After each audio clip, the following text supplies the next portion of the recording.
Hi everyone, welcome to our next Humm episode. Welcome. I'm Christian here and I'm sitting with Abby, one of our designers. Today we're going to be talking about why it's important to not leave your mobile's view and experience behind. Stay tuned.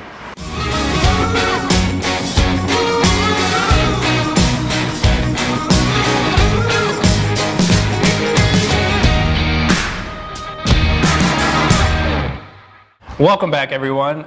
As we mentioned before, we're going to be talking about why the mobile experience of your website is very important. As in 2018, we learned that 52.2% of all website experiences were done through mobile devices. So obviously we're seeing a huge trend of that increase. Absolutely. And your website has to be responsive, and that's very important. So today we'll be talking about how to make your website responsive and what that means.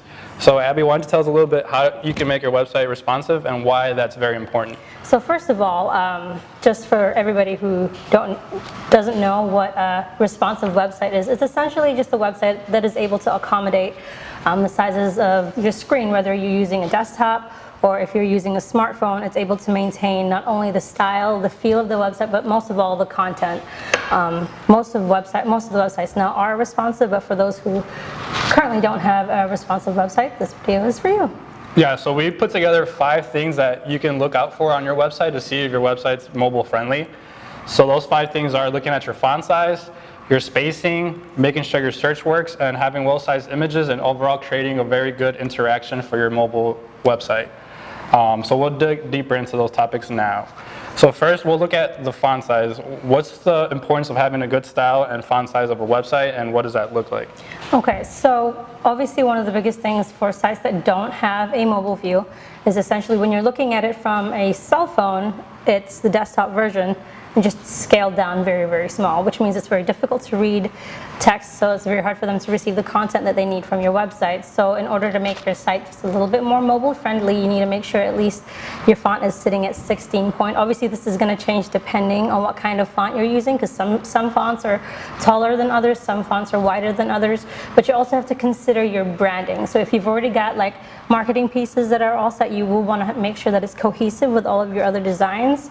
So use the fonts that you currently have. If you don't have one, then make sure that it does reflect the feel or the message of your company. So if you're like a lawyer type company, you want to make sure that it gives you that trustworthy feeling. If you're like a school site, you want to make sure that it's also readable. But yeah. Yeah, and then 16 points, that would be more for like the body copy, right? Yes, so yeah. 16 point is body copy. Obviously, you are going to need to make sure that you take care of your H1s, which is going to be like your page titles, your H2s, which will be like the bigger and more important part of your content in your page, and then the H3s will be just like the intro to every single, like the paragraphs that you have on your page. Yeah, so definitely look out for your fonts. You definitely don't want to be that website where everyone's like having to like zoom in to read your content, you know, because you'll definitely lose people like that. Yes. But awesome, thank you for that. So another thing we look at is the spacing, and why don't you tell us a little bit what does it mean to work with space when creating a website? All right, so obviously when you look at a desktop view versus a mobile view, one of the biggest things you're going to notice is the amount of space that you have available to put your content in.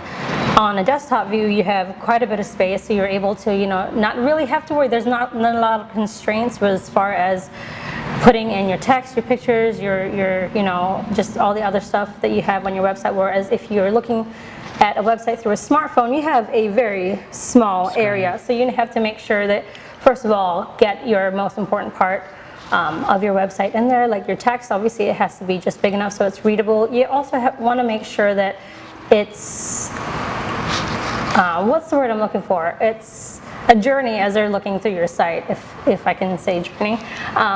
You want to make sure that they know exactly where one part of your website starts and where it ends. So using things like color blocks or photos, as well as just enough white space to break it up.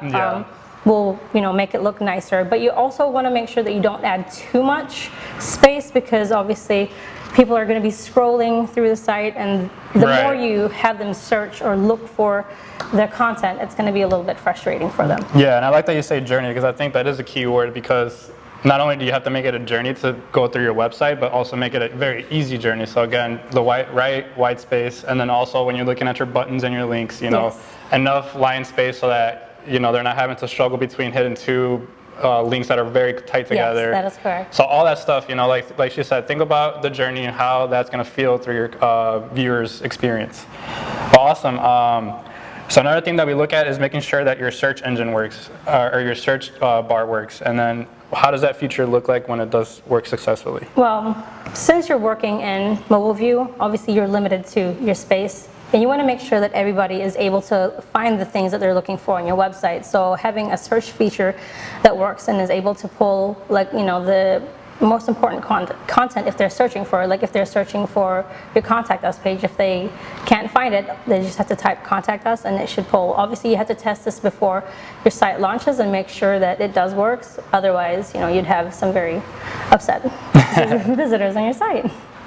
Awesome. So images, this is probably one of the most hugest things. A lot of people think that having a very high resolution image that's very large in size is a good thing, but in the opposite, it harms your website when it comes down to speed and stuff like that.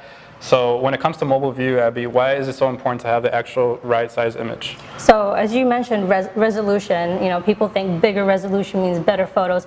Not necessarily. The higher the resolution of your photo, obviously sometimes it does look a lot nicer, but always remember that if it's a photo on a website, it doesn't actually have to be any higher than 72. Print documents will need like 300 or more. But you want to make sure that the file size, which could be in kilobytes, definitely keep it in kilobytes, is small. And this is essential, especially for mobile, because you want to make sure that your content loads fast. Google suggests that you try and keep your page loading time between 1 to 4 seconds. It just makes it easier and a better experience for all your visitors, because if it takes too long to load, it does, you know, create a little bit of anxiety, see if they don't know if their internet is working or if it's just your website that's really slow. So sizing down your images is a great idea to make sure that your site loads a little faster. Most of all, yeah. Awesome. And then lastly, one of the last things we look at is whether or not a website's mobile experience is a good interaction or a bad interaction. So what makes a website have a good interaction on a mobile device? So as we're speaking about interactions, we're talking about like cool hover over features or just little things that you can notice on the website that you do find interesting. Things that you know, encourages engagement, like hover over features, or as soon as they slide over to like a section of your website, then the content comes in, or even like what do you call it, like a different type of cursor, or just anything that creates interest in your site. And this is very important. I see it quite a lot now on websites. Because websites, obviously, you physically can't touch them, you can't smell it. The only thing you can do is see it. So creating that little bit of connection through the interaction, it really helps, you know, your visitors really invest a little bit more time on your website. No, that's for sure. So that could even be, you know, how the pages transition into, like, you know, how you tell your story, and again, going back to that journey, as to how does that feel like for them, you know, is it something that they're always having to hunt for all your information, or is it like a well-designed website that's very clear and very easy to follow? Awesome. So again, going back to kind of recap and look at ways to make your website more responsive and, you know, looking to not leave it behind. Make sure you have the right font size, so 16 points and above. Right?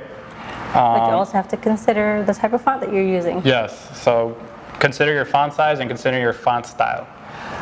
When looking at spacing, making sure that elements have breathing space and then just the right amount of white space. And making sure your search bar works and it's very easy, and that all the different things that your viewer might be looking for is easy to find. And then having the right size image that's not too large and helps you with that loading speed. And then lastly, having that awesome interaction for your viewer to feel that journey, as Abby mentioned. Absolutely. Thank you guys for joining us. We'll be actually having a more in-depth perspective of this on our website, where we'll cover these topics in more depth. So make sure to go check that out. We'll leave a link up on this video so that you guys can see that. But stay tuned for our next episode. Thank you very much. Peace. Bye.